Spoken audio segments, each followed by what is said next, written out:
આજે આપણે બનાવીશું ઇવનિંગ સ્નેક્સ માટે કુરકુરિયા ચાટની રેસીપી. તો તેના માટે આપણે એક બાઉલમાં થોડા કુરકુરિયાને લઈ અને તેને આપણે હાથેથી આ રીતે મેશ કરી લેવાના છે. તો આ રીતે આપણે તેને એકદમ સરસ નાના પીસમાં આ રીતે કટ કરી લઈશું. સાથે જ આપણે તેમાં થોડીક આ રીતે વેફર્સ એડ કરીશું અને વેફર્સને પણ આ રીતે હાથ વડે આપણે નાની આ રીતે તોડી લઈશું. સાથે આપણે આમાં ચણા મસાલા અને આલુ સેવ એડ કરી દઈશું અને હવે આપણે તેમાં એક કટિંગ કરેલી સૂકી ડુંગળી એડ કરીશું. સાથે એક કટિંગ કરેલું ટામેટું એડ કરી અને હવે આપણે તેમાં થોડાક લીલા મરચાં એડ કરી દઈશું અને થોડીક આ રીતે ઉપરથી આપણે કોથમીરને એડ કરી દઈશું.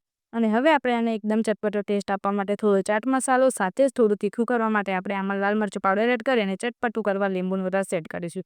અને હવે આપણે બધી જ વસ્તુને એકદમ સરસ આ રીતે હાથેથી મિક્સ કરવાની છે. તો આપણી આ રીતે બધી વસ્તુ મિક્સ થઈ ગઈ છે. તો આપણી ચાટ બની અને રેડી છે. તો આને આપણે એકદમ સરસ આ રીતે સર્વ કરી દઈશું. તો આપણી ચાટ બની અને રેડી થઈ ગઈ છે. તો ઉપરથી હવે આપણે આને લીલા ધાણાથી ગાર્નિશ કરી દઈશું. તો ઇવનિંગ સ્નેક્સ માટે આપણે એકદમ ચટપટી એવી કુરકુરિયાની ચાટ બની અને તૈયાર.